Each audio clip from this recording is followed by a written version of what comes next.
Luc, bonjour. Bonjour frère Polycarpe.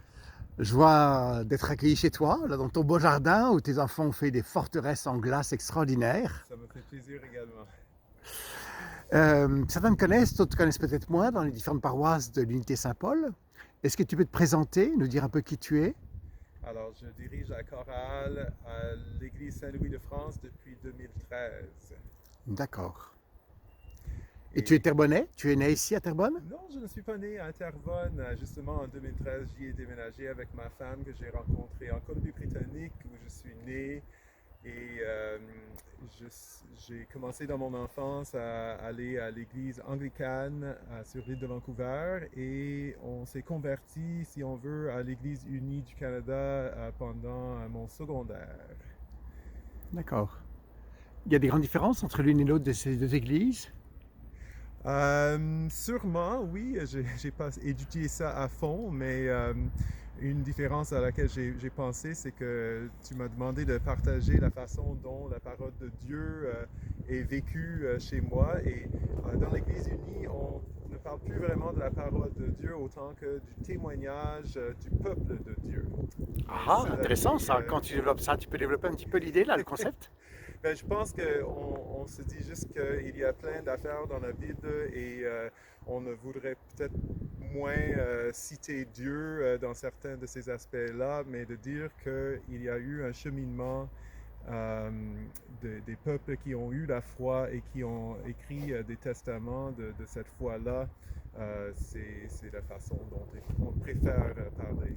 D'accord. Quand tu parles des testaments, tu te réfères à l'Ancien et au Nouveau Testament, j'imagine?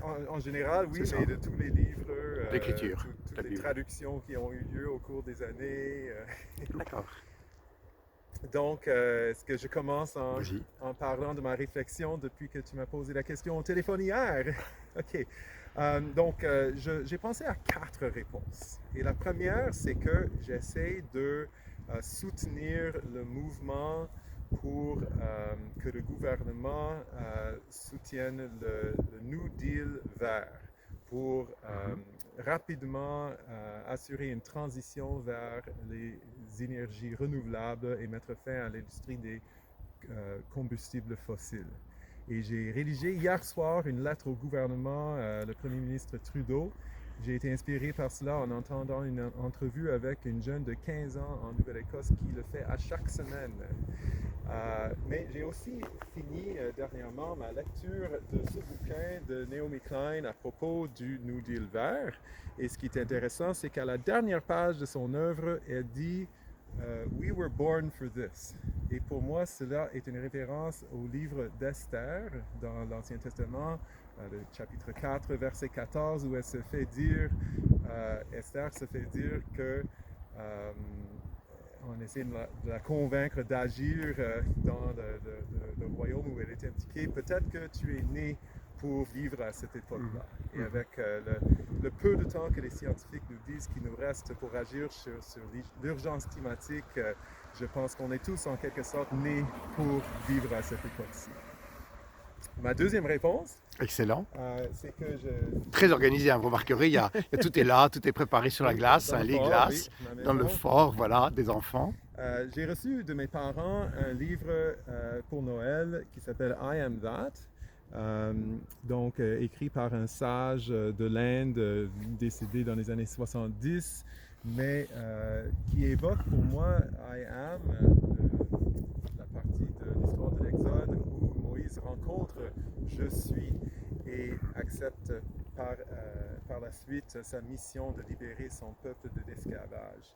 Alors, juste quelques pages par jour et on essaie de se distancier de tout ce qu'on ajoute à la fin de la phrase je suis, du genre je suis grand, je suis niaiseux, tout ce qui va disparaître avec le temps, tout comme notre corps quand on va mourir, mais qu'est-ce qui va demeurer, c'est l'essentiel, c'est le je suis dont on fait partie avec Dieu. Ma troisième réponse, c'est que j'ai redécouvert cette semaine même un personnage que je regardais à la télévision quand j'avais 4 ans, qui s'appelle Mr. Rogers. Et j'ai su donc à cette époque déjà qu'il s'adressait bien aux enfants. Mais avec ce film, avec Tom Hanks, on voit qu'il s'adressait aussi aux adultes. Et son but avec les adultes, c'était de les rappeler comment c'était quand ils étaient enfants. Et on dit de ce monsieur que sa mission était de sanctifier l'espace médiatique parce qu'il trouvait qu'on ne s'adressait pas bien aux enfants. Donc c'est un très bon film à propos de comment il a intervenu dans la vie d'un adulte qui ne croyait pas vraiment en sa sincérité. Donc tu me le prêteras? Tu me le prêter? Ça vient de la bibliothèque. Ah d'accord, on peut très tous, bien. l'emprunter. Ok, donc à Terrebonne Bibliothèque, vous pouvez le trouver. Oui. Et puis la quatrième partie de ma réflexion, c'était à propos de mon rôle d'enseignant.